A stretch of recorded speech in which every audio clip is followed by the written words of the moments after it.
Welcome back, guys. We're again here at the front gates of Skinwalker Ranch, and the new season on the History Channel is just about to kick off. When you come up here and you try to visit, this place is private. There's so much research that's going on here that Brandon's doing, that Eric Bard's doing, that the whole team is doing, and then they've got all the contracts with the History Channel, that it's not like the public can just come and visit. So the place that we're going is called Thunder Strike Ranch. Burn this one into your brain. This is a family-owned property.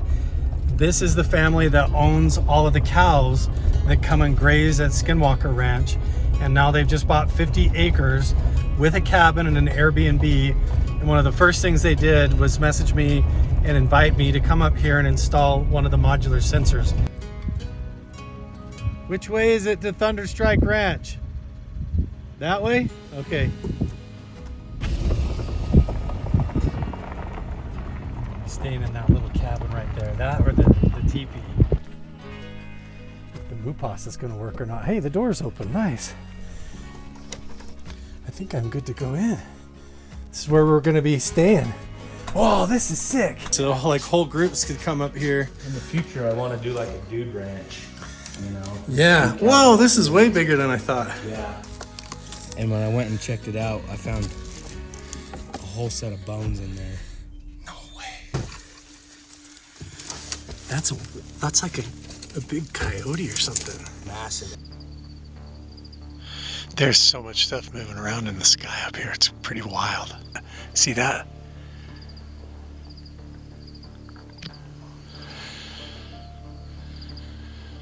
Two of them moving, see that?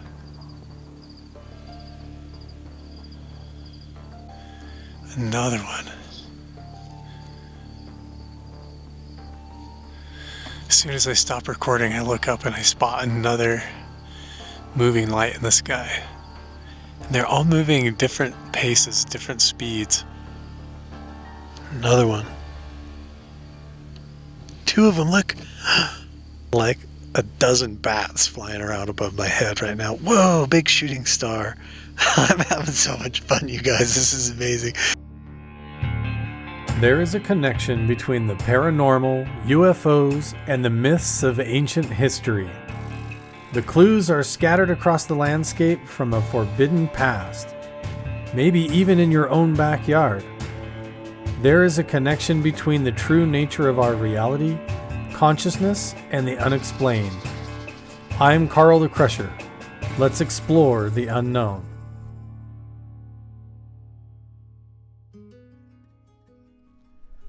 On these initial trips, when we come up to a new location that we've never been before, it's really important that we slow down and not get hyper fixated on just one aspect. Like, it would be really easy to just go back to camp and to focus all of our attention on the abandoned mine with the big cable coming out of the ground, where it's obviously there was a mining operation going on right there.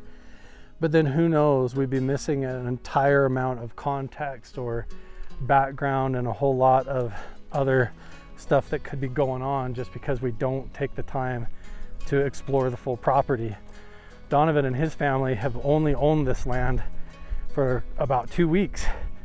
And so whatever we find, it could really have gone undiscovered for a long time, for hundreds of years, and just nobody's taken the time to walk up and look at that particular boulder or to look next to that tree. And so when you get a place that you can explore that hasn't really been looked at very much, and you've got like close to 100 acres to wander, then you got to cover your ground. Until we get the ground penetrating radar up here to LiDAR scan and actually see where everything is, the best that we can do is cruise around and see what we see. Like, I want to go look at all these big boulders poking up to see, because it's very natural for anybody, even 2,000 years ago, if you wanted to sit down and work on some tools, eat lunch, take a break, just like any other human, you're going to gravitate to the same kind of spots, right? And then sometimes when you find these cool ant piles, they will do the work for you. So sometimes if we come up and look at these ant hills like this, they will dig up pottery and arrowheads and lay it out for you. But I don't see any here.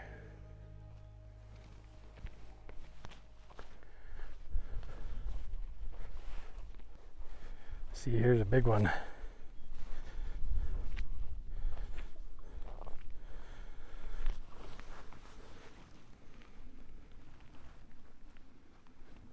It all just looks like little flakes of shale, and don't see any arrowheads or pottery, but this is one of the techniques that I use to find stuff.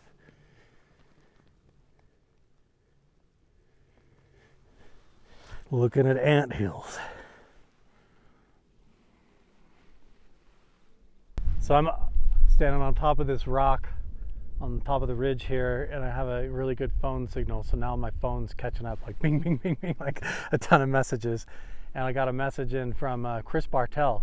So I sent him pictures of that dead dog that's in the box over there. The one that's, I'm gonna try to turn the microphone out of the wind. The one that's in the box, and then it's curled up and stuffed inside this tiny box, and the box is covered, and it's in this old shed up on the hill, 1 mile away from Blind Frog Ranch, where all this weird stuff happens. And so I sent some pictures to Chris Bartell, and he immediately was like, what the hell? Because he's found similar things. He worked for 8 years as a security guard at Skinwalker Ranch under Bob Bigelow. And so while he was there, they would go out and they would find like dead animal skins draped over the fence posts and stuff, and find weird footprints of giant dog prints in the ground, like in the mud, that look way bigger than a regular dog. So I sent that picture to Chris, and he ran it through like ChatGPT or something, or some AI analysis, and he was like tripping out, because for one, it's totally abnormal that the thing would be dressed up in human clothes, but where it's at and the location, like in proximity to Skinwalker Ranch, is super odd. And then the size of the dog. The AI was like all confused about the size of the dog, saying that it was either like a Belgian Malinois or like a very large breed of German Shepherd, like unusually large dog, like a big Rottweiler or larger. Like it couldn't make sense of the size of the tufts of the hair and the size of the skull. Like whatever that dog is laying there is not a normal family pet. The whole top of this mountain is covered with this like cobblestone type rock that in some spots really does look like it was placed. But super weird. As soon as we saw that, it looks like a skinwalker burial, like stuffed in a box. Like, I don't know, it's super odd. How you doing? You ready to go? Yeah. Yeah. You getting hot and tired of following me around? But look, we made it to this ridge out here. So there's this whole outcropping. I'm just going to carefully come around this edge here, and we're going to scooch our way down along the front face of this and see if there's any artifacts or carvings. Charlie boy is committed to following me everywhere. You're such a good dog, Charlie. You are so cool. Keeping me safe and following me around, checking on me.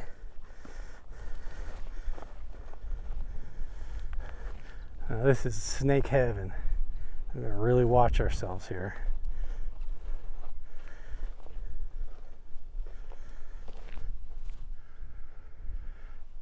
Doesn't quite look like the right kind of rock for carvings, but I've seen some so tiny, they're like the size of your thumbnail. Like on the rock, you would actually see a little goat or antelope or figure of a person, and they're actually that small, that tiny.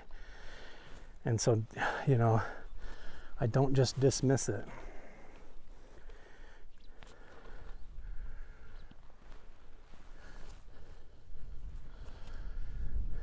I'll always take my time.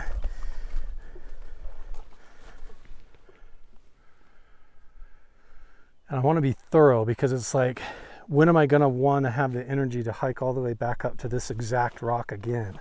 So while I'm here, you take your time and freaking look. Really look. This looks too crumbly, too temporary.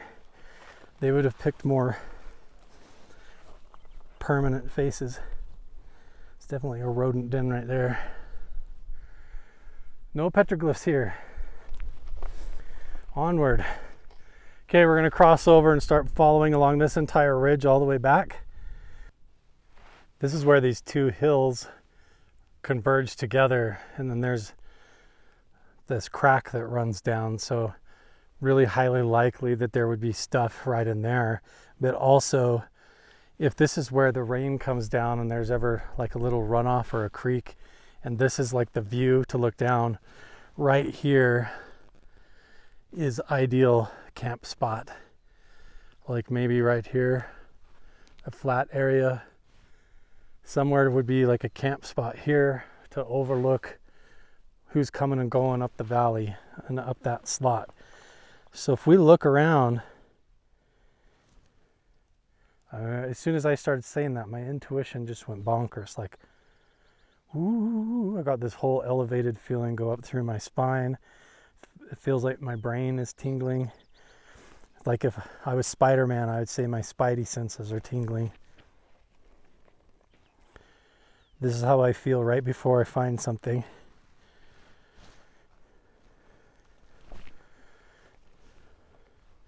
It's almost like a precognition, like a telepathy. Something inside me knows that there's something right here.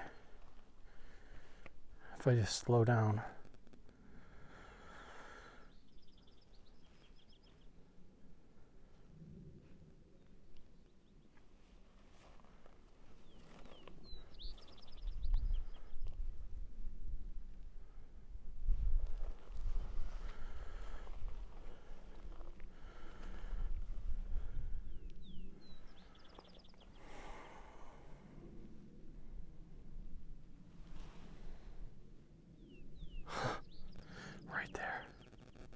Is that an arrowhead?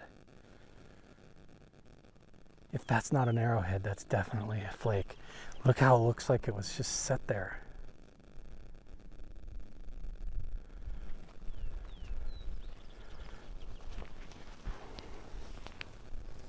Definitely. Right here and right here.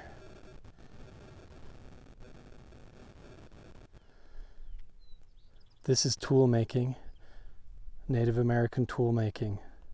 So this was flakes off of somebody making an arrowhead or a spear for an atlatl. I'm just gonna set this like somewhere a little bit easier to come back and find for Donovan.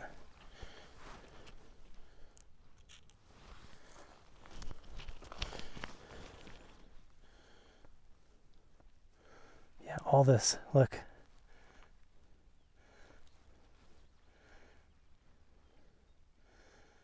This is all tool making. I'll set it all right here.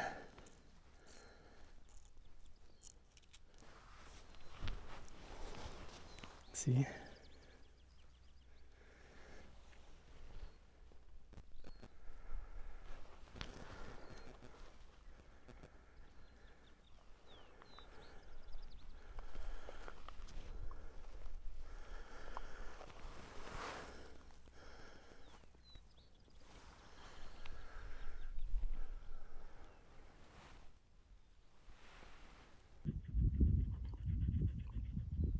Time for a coffee break.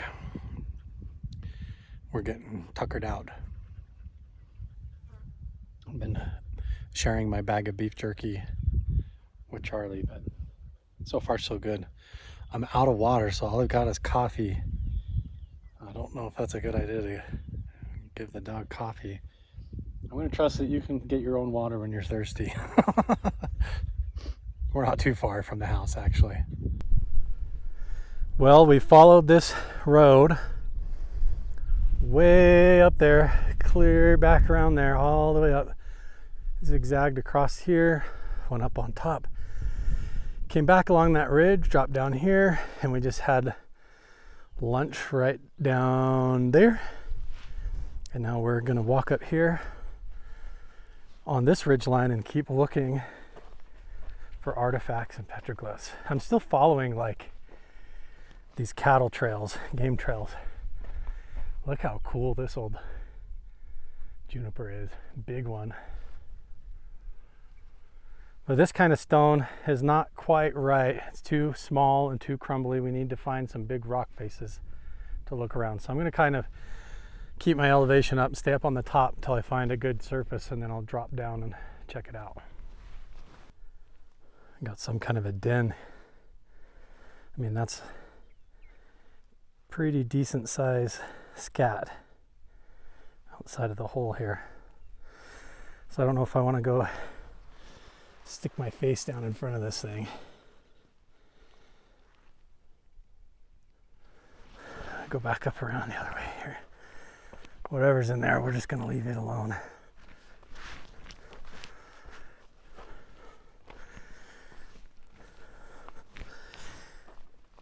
Might just be like a raccoon or something like that, but that's a pretty big turd.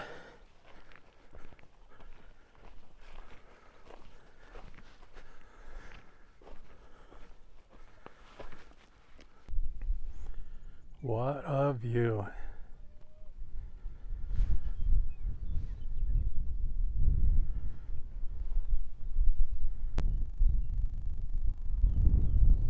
That is the prettiest bluebird.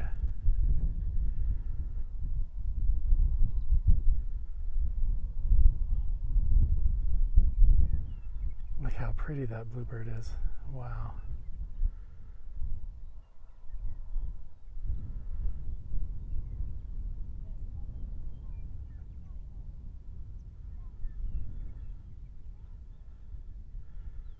And I came up here, I was like, this is like such a good lookout spot up here.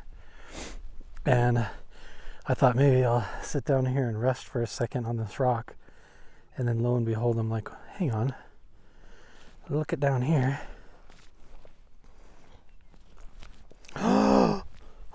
Wait, is this? I keep getting excited and then it ends up not being it. Oh, I swear that looks so much like pottery. So deceptive here. But that's not what I saw earlier. This is what I saw. This is clear tool making. That's 100%. Somebody sat right on that rock. A Native American sat on that stone and made a tool or an arrowhead. And this flaked off right here. That bluebird is still like flying around right here. So yeah, right here in the dirt. I'm gonna just set this little flake up here on the rock. There's all these spots, like they're like little waypoints, like somebody sat down and made a tool or worked on something, and they're all over the place here. But I haven't found any clear like clan markings, pictographs, petroglyphs. But that doesn't mean we're not going to. We might, walk around one corner on a boulder and then boom, there's like a whole panel of it, It's part of what the process is. This first time that we come to a spot, it's always initially methodical. We have to start off with a wide search and a broad spectrum. And then as we go forward, we narrow in on what we're doing. There's like a whole hole in that rock. Hello, little bird. Have you never seen a person before? Hello. A little bird just landed on the rocks there, checking me out. This mound of rocks is really interesting.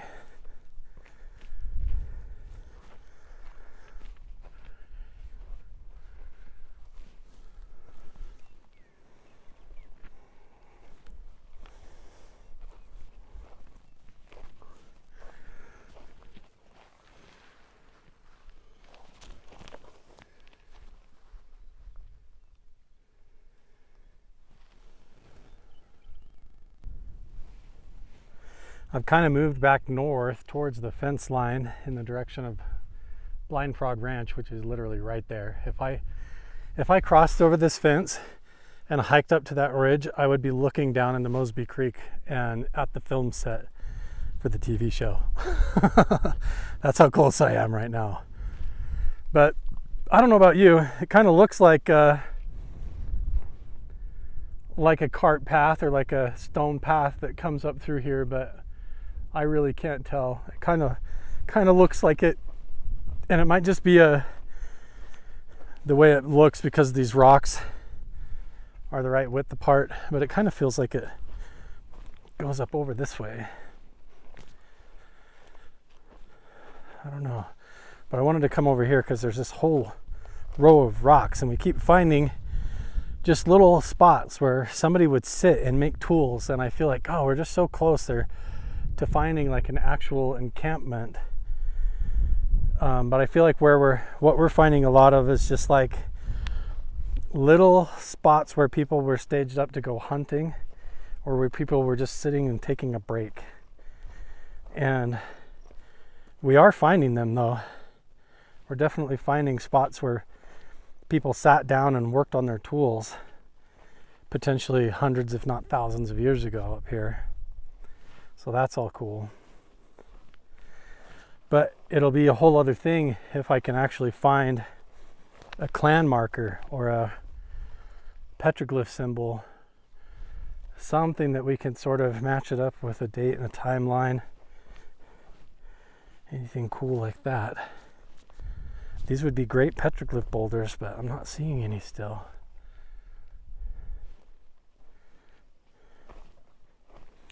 And we also know that McKee Springs, where all of the headhunter petroglyphs, is just one canyon over that way. So if I drove up a different road and just went up there, instead of going to Blind Frog, you kind of turn right, and that entire canyon up there is loaded full of petroglyphs and pictographs. Like, we're talking all the ones in, I recently posted a video to kind of remind everybody, but it's all the big pictographs and petroglyphs of the figures that are like holding severed heads, and they've all got horns and just like big, crazy, amazing ones. Oh, this is the platform. Well, I thought that was a rooftop. I was like, what the hell is that? I was so confused for a second there.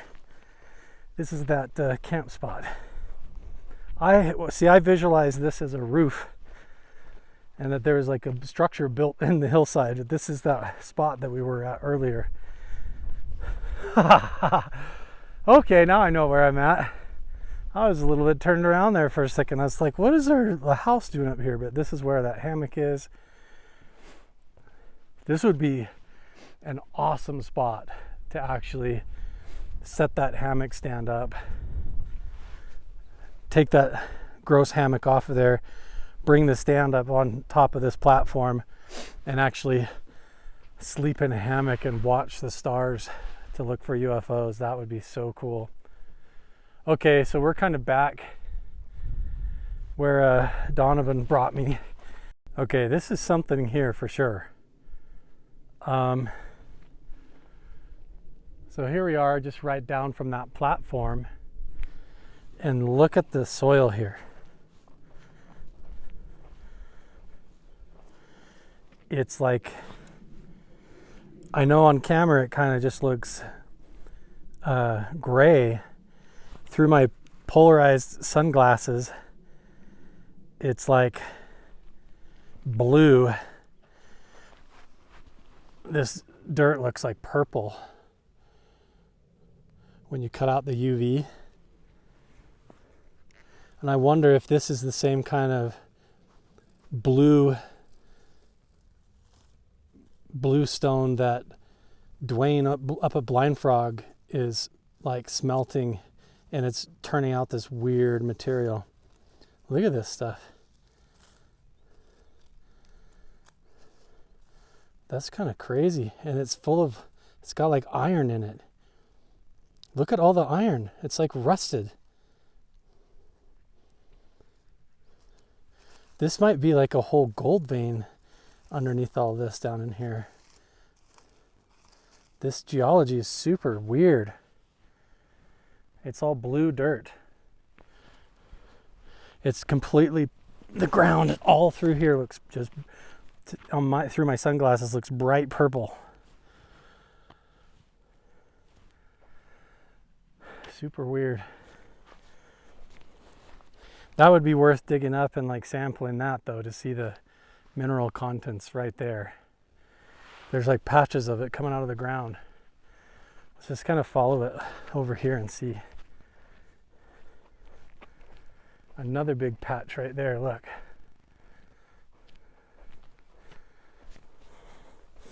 I'm not a geologist, but that's super weird looking. Totally a different color. And it's just like bulging out of the ground. Like there's a heavy, heavy mineral deposit right there that has completely discolored the soil. And it's like almost like straight up like clay.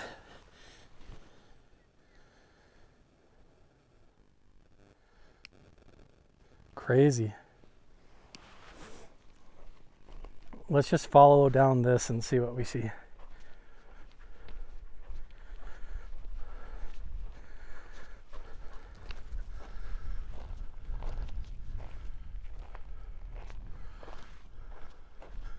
This all feels like tailings from a mine.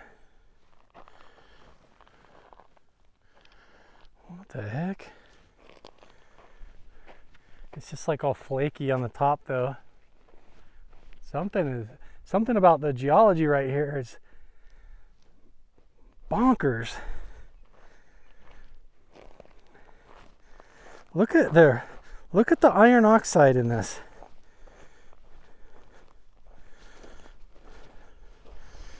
There's some unique geology going on right here.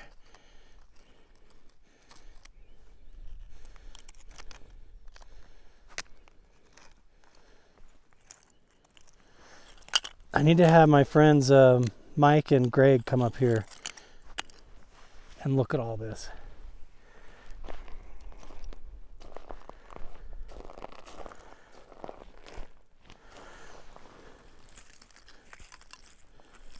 Crazy. Feels like walking on a whole mountain full of broken glass.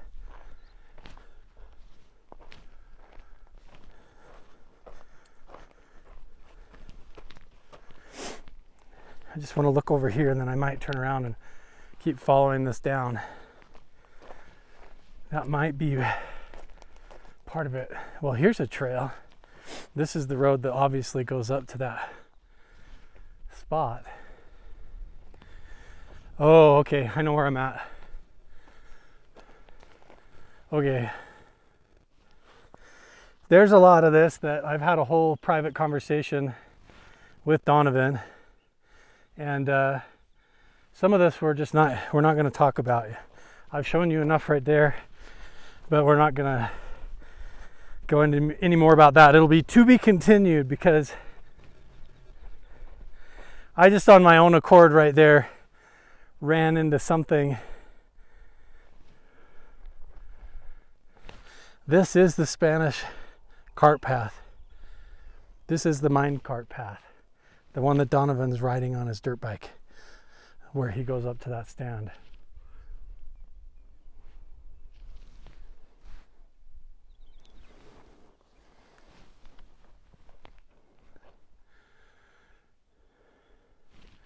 Okay, this part's to be continued. Donovan and I talked about this, and subscribe and stay tuned if you want to know more.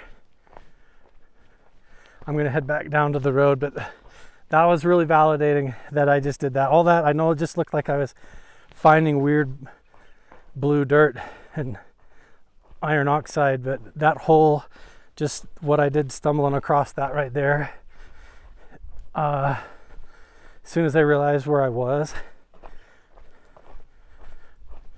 that's going to be validating for Donovan, I think, when I tell him what just happened there. I would bet all the beans and the McNuggets that this dirt road that they're still using to this day is the same one that the Spanish conquistadors were doing we're using to go get the gold, to haul the gold. There's the valley, there's the gap, there's the gold smelter right through that gap in the canyons.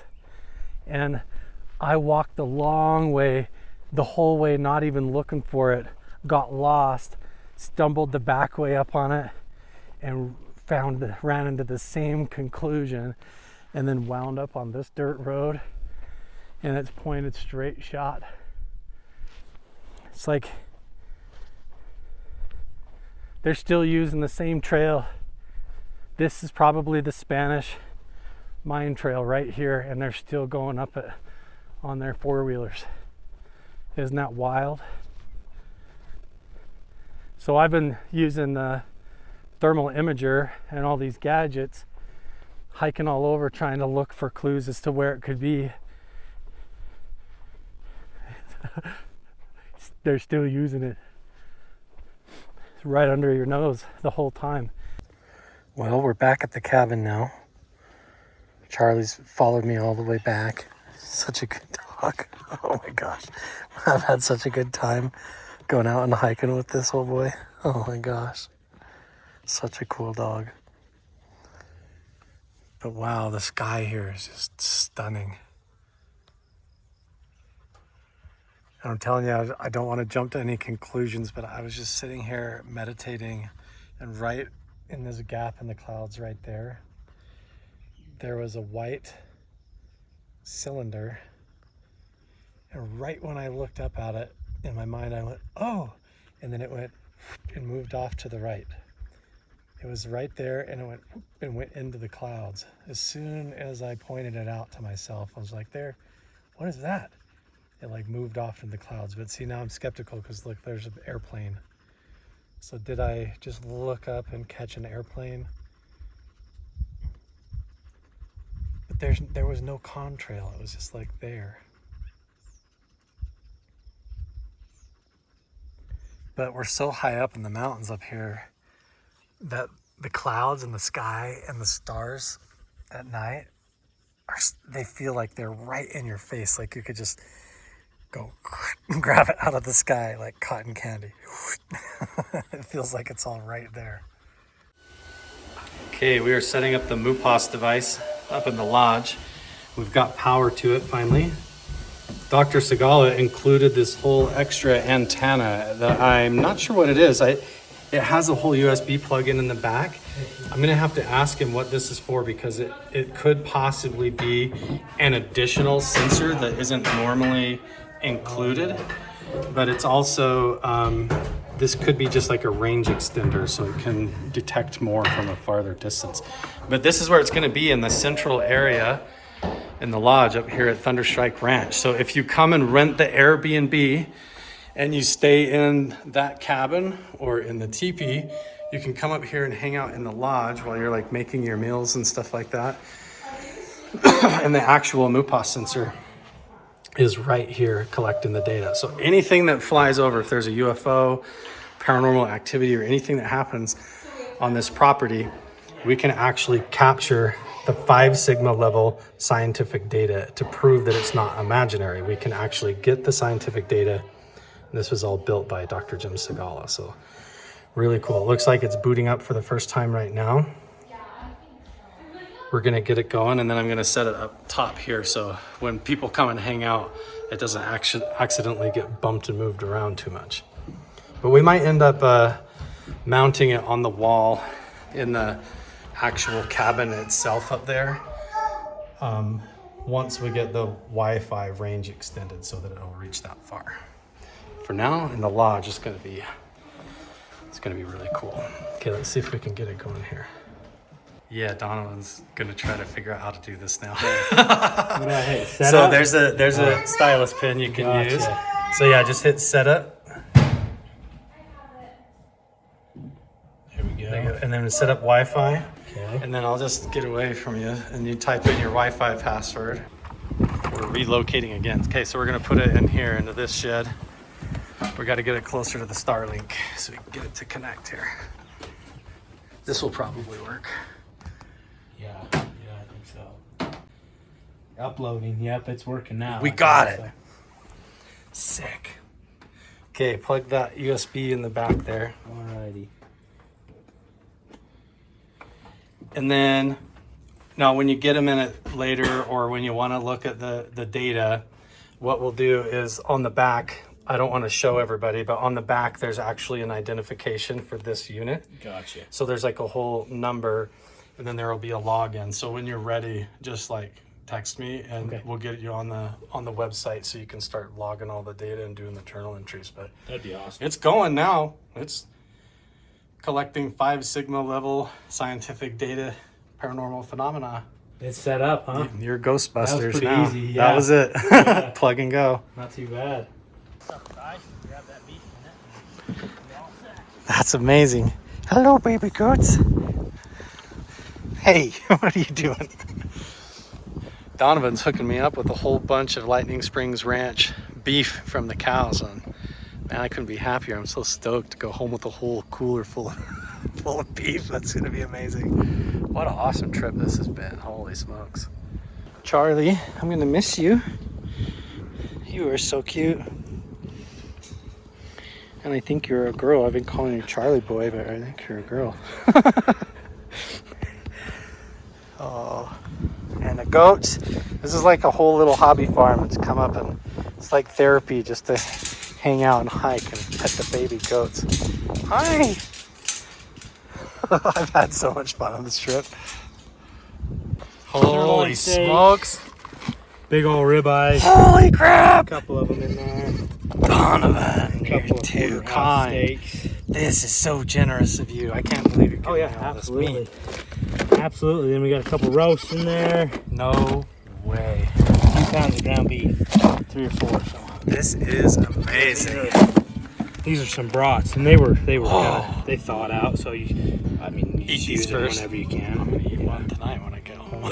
Some brats. So just Dude, a mix of everything there. thank you. So people can actually go on your website and order this online in different bundles and stuff? Yeah. Yep. They can order it online, and we ship it straight to. We've shipped everywhere in the United States. So Really? right from here, everywhere we shipped all the way to Florida and Maine and all that. So That's yeah, crazy. lightningspringsranch.com. We can ship it straight to your house. Shipping's always free. So No way. yep. That's amazing. I'm going to put the links for everything down in the description box below and in my link tree so you can go and get actual Lightning Springs Ranch beef. This is amazing, Donovan. Thank you so much. Absolutely. Yeah. Thank you.